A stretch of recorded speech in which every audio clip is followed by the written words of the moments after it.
नमस्कार, मैं हूं पूजा सिंह और आप देख रहे आर्यन टीवी नेशनल। चलिए बुलेटिन की शुरुआत करेंगे उत्तराखंड की कुछ खास बड़ी खबरों के साथ। उत्तराखंड की राजनीति में कैबिनेट विस्तार को लेकर चर्चाएं तेज हो गई है।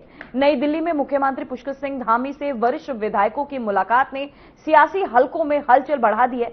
इस दौरान विकास योजनाओं और जनहित से जुड़े मुद्दों पर विस्तृत चर्चाएं हुई। हालांकि इस मुलाकात के समय को लेकर राजनीतिक अटकलों को और बल मिला है। माना जा रहा है कि आने वाले दिनों में मंत्रिमंडल में बदलाव या विस्तार की संभावनाओं पर नजर बनी हुई है।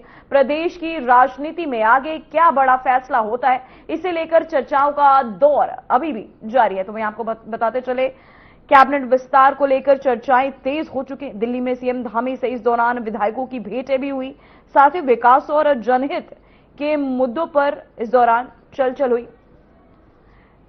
इसी खबर पर तमाम जानकारी के साथ हमारे संवाददाता आशीष डोवाल जुड़ चुके हैं। आशीष, मैं जानना चाहूंगी, कैबिनेट विस्तार को लेकर चर्चाएं तेज है, इसे लेकर आप क्या कहना चाहेंगे? बिल्कुल पूजा, उत्तराखंड में कैबिनेट विस्तार हो रहा है और 5 साल कहीं न कहीं जो निकल चुके हैं, करीब 4 साल निकल चुके हैं और कैबिनेट में 5 पद खाली हैं। तो जब जब मुख्यमंत्री दिल्ली जाते हैं तो ये चर्चाएं कहीं न कहीं जोर पकड़ लेती हैं और कल जो विधायकों ने मुलाकात की है मुख्यमंत्री से उत्तराखंड निवास में, इसमें पुरोला विधायक और देहरादून से रायपुर विधायक 3-4 विधायकों ने मुलाकात की है। तो उसके बाद ये स्लीपिंग हल्कों में यह हलचल और बढ़ गई है कि कहीं न कहीं जो कैबिनेट विस्तार होना है उसको लेकर अंतिम रूप दिया जा सकता है और जो केंद्रीय अध्यक्ष हैं भाजपा के, उसका उनका चुनाव भी होना है और बताया जा रहा है कि 21 जनवरी के बाद सामने तस्वीर आ जाएगी कौन दिल्ली में केंद्रीय अध्यक्ष भाजपा का बनता है और उसके बाद मंत्रिमंडल का उत्तराखंड में विस्तार की संभावनाएं हैं। हालांकि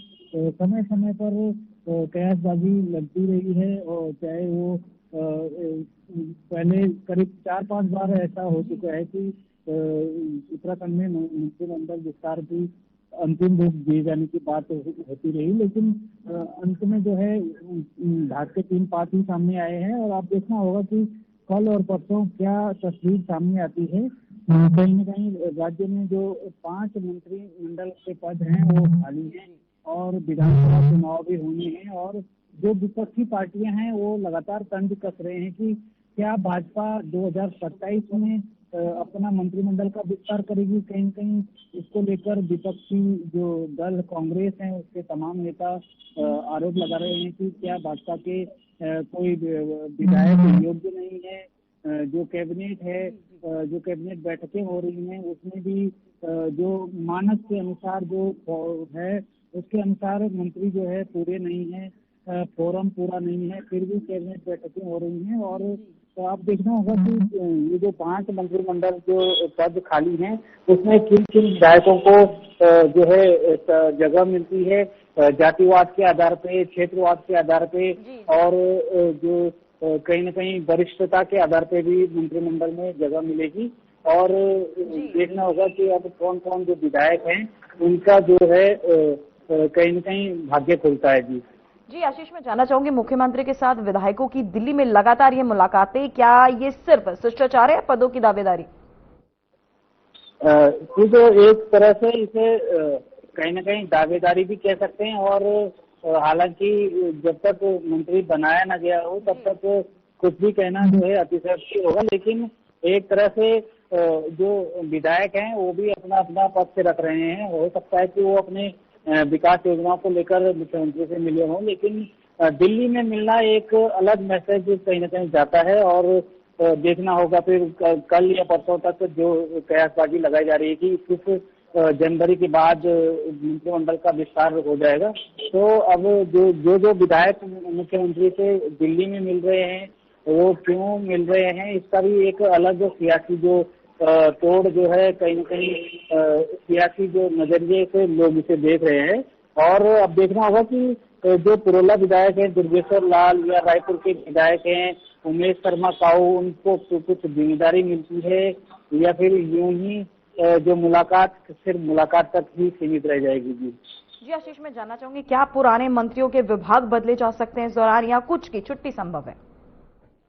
बिल्कुल पूजा, पुराने मंत्रियों के विभाग बदले जा सकते हैं और चर्चा तो ये थी कि एक दो मंत्रियों को हटाया भी जा सकता है। अब देखना होगा कि भाजपा अब इस लास्ट ईयर में, क्योंकि 5 साल अब 2027 से पहले होने वाले हैं, अगर चुनाव जो है 2027 से पहले करवाया जाए तो जी जी कहीं ना कहीं 6 महीने के लिए या 8 महीने के लिए कौन मंत्री बनेगा, इसमें भी जो है तमाम विरोधाभास भाजपा नेताओं में देखने को मिल रहा है। और अगर, क्योंकि 2027 में कुंभ मेला भी होना है, तो इसे देखते हुए चुनाव पहले भी करवाए जा सकते हैं। हालांकि ये चुनाव आयोग के ऊपर है और केंद्र सरकार के ऊपर है कि वो क्या निर्णय लेते हैं, लेकिन कहीं न कहीं जो प्रयासबाजी है वो लगातार जारी है। और लेकिन जब तक मंत्रिमंडल का विस्तार न हो तब तक कुछ भी कहना अतिशयोक्ति होगा।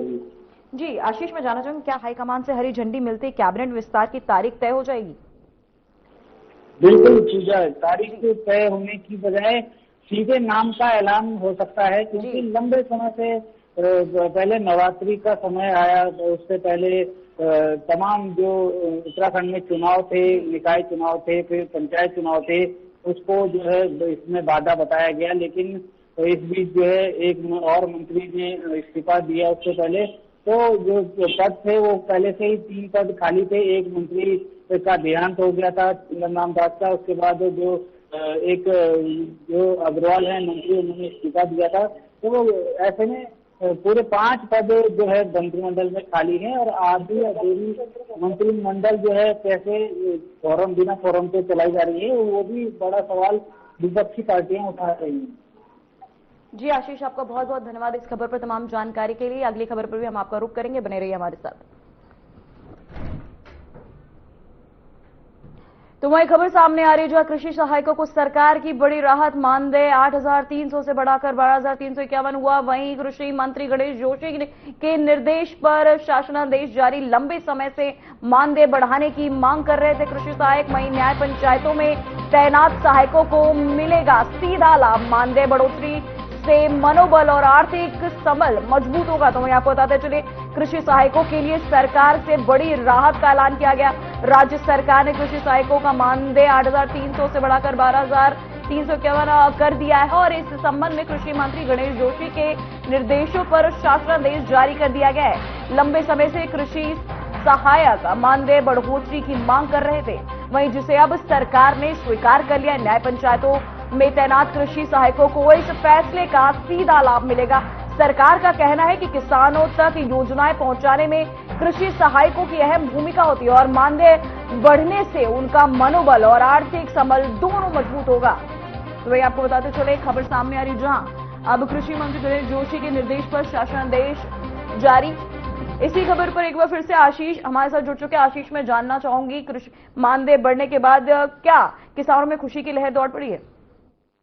बिल्कुल पूजा, कृषि सहायकों में खुशी की लहर है। कहीं ना कहीं उनका जो वेतन मान है वो 8,300 से बढ़ाकर 12,391 रुपए किया गया है। और कृषि मंत्री गणेश जोशी के निर्देश पर ये शासनादेश एक दिन पहले जारी भी हो चुका है। और लंबे समय से मानदेय बढ़ाने की ये मांग कर रहे थे कृषि सहायक, कहीं ना कहीं जो फील्ड में ये वर्क करते हैं, तमाम किसानों से जुड़े हुए रहते हैं, तो कम वेतनमान होने के कारण उन्हें जो है काफी दिक्कतों का सामना करना पड़ता था। और नए पंचायतों में जो ये तैनात है, अब इनको कृषि सहायकों को सीधा लाभ कहीं न कहीं इस मानदेय बढ़ने से मिल रहा है। और उनका मनोबल के साथ साथ जो आर्थिक संबल है वो मजबूत हो रहा है और वो और मन लगाकर अपनी जो फील्ड में वर्क करेंगे और किसानों में की जो आय दुगनी करने की जो सरकार की योजनाएं हैं उनको कहीं ना कहीं आगे बढ़ाएंगे। तो इससे उनमें खुशी की लहर है और वो सरकार का धन्यवाद कर रहे हैं। जी आशीष, लंबे समय से मांग कर रहे हैं कृषि सहायकों के लिए, क्या ये बढ़ोतरी पर्याप्त होगी? देखा जाए मुझे इस महंगाई के दौर में ये बढ़ोतरी काफी उस हिसाब से कम है, लेकिन जिस हिसाब से पहले उन्हें 8,300 मिल रहा था और उससे बढ़कर अब कहीं ना कहीं 3 से 4,000 पे उनका बढ़ा है, तो उससे इनका एक तरह से फायदा ही हुआ है। और हालांकि एक आम जनजीवन के लिए ये काफी नहीं है और जो समान कार्य के लिए समान वेतनमान की जो सरकार की योजना है जी। वो उनको प्रदान किया जाना चाहिए। लेकिन सरकार जो है तमाम आर्थिक मोर्चों पर जूझ रही है। अभी उपनल कर्मचारियों का बड़ी मुश्किल से जो है समान कार्य के लिए समान वेतनमान की मांग पूरी हुई है। लेकिन कुछ नहीं से कुछ अच्छा है, तो बेरोजगार रहने से तो अच्छा है कि उन्हें इतना भी मिल रहा है। और कहीं न कहीं सरकारी विभागों में इतना काम नहीं होता है। निजी क्षेत्र की बात के अकॉर्डिंग कहीं न कहीं उन्हें जो है तमाम सुविधाएं भी मिलती हैं, समय भी मिलता है, छुट्टियां भी मिलती हैं। तो उस हिसाब से देखा जाए तो 12,391 रुपये, करीब 12,500 रुपये उनको हर माह मिलेंगे। और कहीं न कहीं इससे जो है वो किसानों से और अच्छे से जुड़ेंगे और विकास कार्यों को आगे बढ़ाएंगे। जी आशीष, क्या ये फैसला महंगाई और बढ़ती जरूरतों को देखते हुए लिया गया है? बिल्कुल, वो लंबे समय से मांग कर रहे थे क्योंकि शायद कि उनका जो वेतनमान है वो काफी कम है। एक ऊंट के मुंह में जीरा के समान है। 8,300 रुपये से आज की डेट में आने जाने में ही खर्च हो जाते हैं उनके। कम से कम उन्हें 15,000 रुपये की बात कर रहे थे, लेकिन फिर भी सरकार ने 12,391 रुपये उनका वेतनमान किया है। और उसके बाद कहीं न कहीं जो लंबे समय से इनकी मांग थी वो पूरी हुई है और इससे उनका मनोबल और आर्थिक संबल कहीं न कहीं मजबूत होगा। जी आशीष, मैं जानना चाहूंगी क्या ये बढ़ा हुआ मानदेय तुरंत लागू किया जाएगा, इसमें कोई शर्तें जुड़ी हुई हैं? बिल्कुल, ये तुरंत पूरा लागू कर दिया जाएगा क्योंकि शासनादेश जारी होने का मतलब यही है कि उस पर जो है तुरंत कार्रवाई होगी और इसी अगले माह से इनको जो है बढ़ा हुआ वेतनमान मिलने लग जाएगा। जी आशीष, मैं जानना क्या ये भविष्य में कृषि सहायकों को नियमित करने या सुविधाएं देने की योजना भी है? पूजा, अभी तो ऐसा कोई जो प्लान है सरकार का पाइपलाइन में नहीं है क्योंकि जो ये कृषि सहायक हैं ये संविदा के आधार पर लगाए गए हैं और भविष्य में हो सकता है कि उनका जो जब कार्यकाल बढ़ेगा जिस हिसाब से उपनल कर्मचारियों का जो है लंबे समय से कार्य करते रहे सरकार के साथ कम वेतनमान में, अब कहीं न कहीं उनको जो है एक उपलब्धि के तौर पर समान कार्य के लिए समान वेतनमान मिला है। तो उनको भी भविष्य में हो सकता है कि इनको भी जो है इस सरकार जो है समायोजित करे, लेकिन अभी फिलहाल सरकार की ऐसी कोई योजना नहीं होगी। जी आशीष, आपका बहुत बहुत धन्यवाद इस खबर पर तमाम जानकारी के लिए। एक बार फिर से हम आपका रुख करेंगे, बने रहिए हमारे साथ।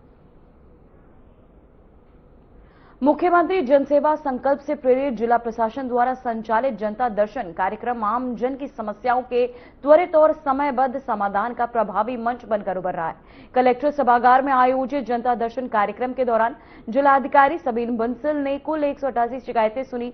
जिलाधिकारी ने सभी शिकायतों को गंभीरता से लेते हुए संबंधित विभागीय अधिकारियों को स्पष्ट निर्देश दिए कि तय समय सीमा के भीतर शिकायतों का निस्तारण सुनिश्चित किया जाए। डीएम सबीन बंसल ने दो टूक कहा कि जनता दर्शन कार्यक्रम में किसी भी प्रकार की लापरवाही बर्दाश्त नहीं की जाएगी। साथ ही उन्होंने कहा कि समयबद्ध और पारदर्शी तरीके से समस्याओं के समाधान से आम जन का शासन प्रशासन पर विश्वास और अधिक मजबूत होगा। वहीं जिला प्रशासन का लक्ष्य है कि जनता की हर जायज समस्या का समाधान प्राथमिकता के आधार पर किया जाए।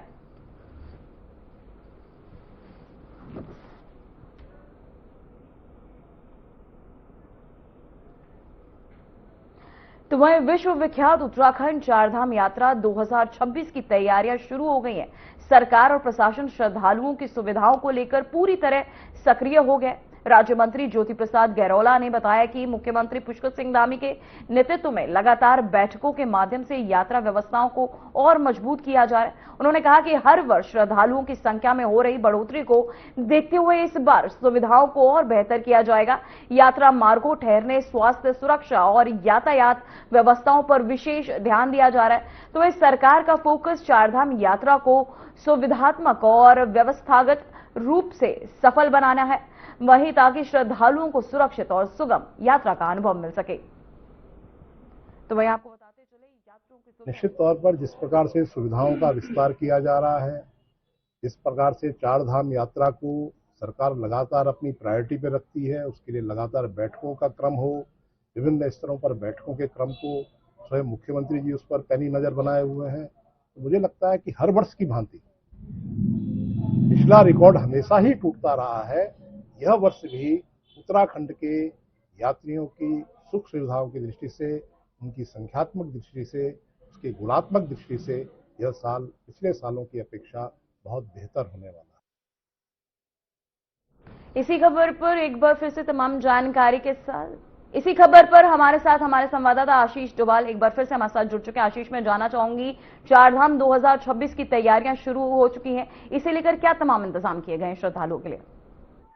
बिल्कुल पूजा, चारधाम यात्रा 2026 की तैयारियां शुरू हो चुकी हैं। जैसे ही चारधाम यात्रा समाप्त होती है उसके बाद से कहीं न कहीं एक शीतकालीन यात्रा की तैयारियों के साथ साथ जो अगली यात्रा होती है उसकी तैयारियां शुरू हो जाती है और उसको लेकर शासन हो, प्रशासन हो, तमाम जो जिला अधिकारी हैं उनको समय समय पर निर्देश दिए जाते रहे हैं। और हाल ही में ऋषिकेश में जो गढ़वाल मंडल आयुक्त हैं विनय शंकर पांडे और जो पुलिस के अधिकारी हैं उन्होंने एक मीटिंग करी थी, बैठक करी थी और जो तमाम व्यवस्थाएं हैं उनको लेकर उनको सुदृढ़ करने की बात इसमें रखी गई और जो यात्रा मार्ग हैं उनको कहीं न कहीं सुव्यवस्थित किया जा रहा है और जो यात्रा मार्ग में चाहे ठहरने की व्यवस्था हो, स्वास्थ्य हो, सुरक्षा हो, यातायात व्यवस्था हो, तमाम जो पहलू हैं उन पर ध्यान दिया जा रहा है। और पिछली बार आपने देखा होगा कि हेली दुर्घटनाएं काफी हुई थी और उस पर भी इस बार यूकाडा जो है उत्तराखंड का वो ध्यान दे रहा है और जो ऐसी दुर्घटनाएं हैं वो कम से कम हो उस पर भी कहीं न कहीं फोकस किया जा रहा है ताकि जो यात्री हैं हर बार कहीं न कहीं उत्तराखंड में चारधाम यात्रियों का रिकॉर्ड टूटता है और इस बार भी यही माना जा रहा है कि इस बार जो 50 लाख के करीब यात्री उत्तराखंड में पहुंचे थे उसका रिकॉर्ड टूटेगा और यात्रियों को अच्छी से अच्छी सुविधाएं दी जाएं, ऐसा जो है सरकार जो है ऐसी तैयारी कर रही है। और इस तैयारी को अभी से कहीं ना कहीं मूर्त रूप देने में सरकार के जो तमाम नुमाइंदे हैं, अधिकारी हैं, चाहे आम जनता है या नेता हैं, वो सभी लगे हुए हैं और कहीं ना कहीं इस बार जो यात्रा की शुरुआत है वो अप्रैल से ही शुरू हो जाएगी। पिछले साल मई में कपाट खुले थे, इस बार बताया जा रहा है कि एक माह पहले से ही यात्रा शुरू हो जाएगी और जो बरसात में दिक्कतें होती हैं, तमाम जो मार्ग हैं उनके चौड़ीकरण का काम लगातार जारी है। यमुनोत्री क्षेत्र हो, चाहे गंगोत्री क्षेत्र हो, चाहे बद्रीनाथ या केदारनाथ क्षेत्र हो या हेमकुंड साहिब हो, तमाम जो चारधाम यात्राएं हैं उनको लेकर सरकार पूरा फोकस कर रही है और फिलहाल जो शीतकालीन यात्रा चल रही है उस पर भी सरकार का ध्यान है और जो शीतकालीन गद्दी स्थल हैं वहाँ पर भी पर्यटक लगातार पहुँच रहे हैं और जो माँ यमुना हो, चाहे माँ गंगा हो, बद्रीनाथ हो और चाहे बाबा केदार हो, उनके दर्शन जो है शीतकालीन गद्दी स्थलों से लोग कर रहे हैं। जी आशीष, मैं जानना चाहूंगी, क्या हर साल बढ़ रहे श्रद्धालुओं की संख्या को देखते हुए इस बार क्या नई व्यवस्था लागू की जा रही है? बिल्कुल, इस बार नई व्यवस्थाएं लागू की जा रही हैं और जो सड़क मार्ग चौड़ीकरण की बात करें तो यमुनोत्री क्षेत्र में जो सड़क मार्ग है 5077 मार्ग है NH, उसको चौड़ा किया जा रहा है और जो गंगोत्री मार्ग है धराली से पहले जो है, धराली के बाद और धराली से पहले उसका निर्माण किया जा रहा है, उसका चौड़ीकरण किया जा रहा है। आपने पिछले दिनों खबरें देखी होंगी कि देवदार के करीब 6000 पेड़ काटे जा रहे हैं। तो कहीं ना कहीं जो व्यवस्थाएं हैं वो की जा रही हैं, चाहे यातायात की व्यवस्था हो, चाहे जो आने वाले यात्री हैं उनके ठहरने की व्यवस्था हो, सभी सुविधाओं का जो है सरकार ध्यान रख रही है और हेली सेवाओं का भी कहीं ना कहीं जो है सुदृढ़ीकरण किया जा रहा है। लोगों के साथ तमाम मौके पर ठगी भी होती है तो उसको लेकर भी शासन प्रशासन अलर्ट है और जो लोग यहाँ पर हेली सेवा दर्शन करना चाहते हैं उनको लिए भी अलग से जो है तमाम व्यवस्थाएं की जा रही हैं। जी आशीष, आपका बहुत बहुत धन्यवाद तमाम खबरों पे जानकारी के लिए। तो तो वहीं उत्तराखंड में वाहन चालकों के लिए टोल प्लाजा से गुजरना अब और सख्त हो गया। हरिद्वार जिले के बहादुराबाद और भगवानपुर टोल प्लाजा पर ऑटोमेटिक ई चालान सिस्टम लागू कर दिया गया है। इस नई व्यवस्था के तहत टोल प्लाजा पर लगे हाई रेजोल्यूशन कैमरे वाहनों की नंबर प्लेट स्कैन कर परमिट, रजिस्ट्रेशन, फिटनेस, प्रदूषण प्रमाण पत्र, बीमा और रोड टैक्स जैसे दस्तावेजों पर जांच करने के परिवहन विभाग के अनुसार यदि कोई वाहन बिना वैध दस्तावेजों के टोल पार करता है तो चालक सीधा ऑनलाइन चालान काटा जाएगा। वहीं आरटीओ हरिद्वार ने नेहा झा ने वाहन चालकों से अपील की कि वे अपने सभी कागजात अपडेट करें और वैध रखें। किसी भी प्रकार की लापरवाही पर तुरंत ई चालान जारी किया जाएगा, जिसकी जानकारी वाहन मालिक के पंजीकृत मोबाइल नंबर पर एसएमएस के माध्यम से भेजी जाएगी। विभाग द्वारा 60 टोल प्लाजा पे ई डिटेक्शन प्रणाली प्रारंभ की गई है। इसमें हरिद्वार जिले में बहादुराबाद टोल प्लाजा और भगवानपुर टोल प्लाजा पर यह प्रणाली जारी रहेगी। इसके अंतर्गत जो भी वाहन फर्स्ट फेज में जो भी वाहन जिनके फिटनेस, परमिट और इंश्योरेंस इनकम्प्लीट है, उनके चालान किए जाएंगे। अपने आप ही गाड़ियों के वाहन में से वो लोग डेटा उठा लेंगे और जिसकी फिटनेस खत्म होगी या जिसका परमिट खत्म होगा या इंश्योरेंस नहीं होगा, उनके चालान उनके पास पहुंच जाएंगे ऑनलाइन माध्यम से। सेकेंड फेज में पॉल्यूशन और टैक्स को भी ई डिटेक्शन प्रणाली में शामिल कर लिया जाएगा।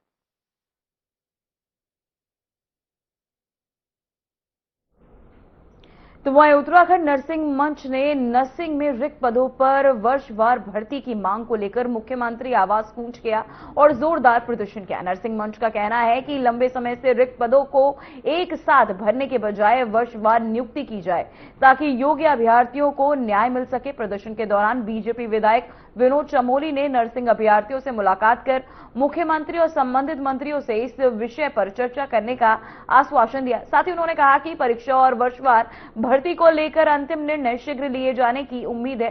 नर्सिंग मंच को सरकार से भर्ती प्रक्रिया पर सकारात्मक संज्ञान लेने का भरोसा भी मिला है और जल्द ही ठोस फैसला आने की संभावना जताई जा रही है। वो विषय पहले भी आया था हमारे सामने और मैंने उसमें माननीय मुख्यमंत्री जी से और शिक्षा मंत्री से, ये जो चिकित्सा मंत्री हैं, स्वास्थ्य मंत्री, इनसे भी बातचीत की है। तो वो इस बारे में भी विचार चल रहा है उसमें, क्योंकि परीक्षाएं कराई जाएं या फिर वही वर्षवार नियुक्तियां हों, तो अभी इसमें मैं समझता हूं अंतिम निर्णय होना बाकी है। अभी ये विषय चल रहा है सरकार में। तो वहीं उत्तराखंड में स्वास्थ्य सेवाओं को और मजबूत करने की दिशा में सरकार ने बड़ा कदम उठाया है। आईएएस अधिकारी सचिन कुर्वे को राज्य का नया स्वास्थ्य सचिव नियुक्त किया गया। उनकी पहली प्राथमिकता आम जनता को बेहतर, सुलभ और गुणवत्तापूर्ण स्वास्थ्य सुविधाएं उपलब्ध कराना होगी। स्वास्थ्य सचिव के रूप में सचिन कुर्वे मौजूदा स्वास्थ्य योजनाओं को प्रभावी ढंग से आगे बढ़ाने और स्वास्थ्य व्यवस्थाओं में सुधार पर विशेष जोर देंगे। सरकार का लक्ष्य है राज्य भर में स्वास्थ्य ढांचे को और अधिक सशक्त करना है ताकि हर वर्ग तक समय पर और बेहतर स्वास्थ्य सेवाएं पहुंच सके। सबसे पहले मेरी जो पहली प्राथमिकता होगी कि मेरे पूर्वाधिकारी द्वारा जो भी अच्छे कार्य किए गए हैं उसको निरंतरता प्रदान की जाए, कंटिन्यूटी रहे, ताकि जो अच्छे रिफॉर्म्स किए गए हैं मेरे प्रीडिसेसर द्वारा उसको इंस्टीट्यूशनलाइज हो पाए।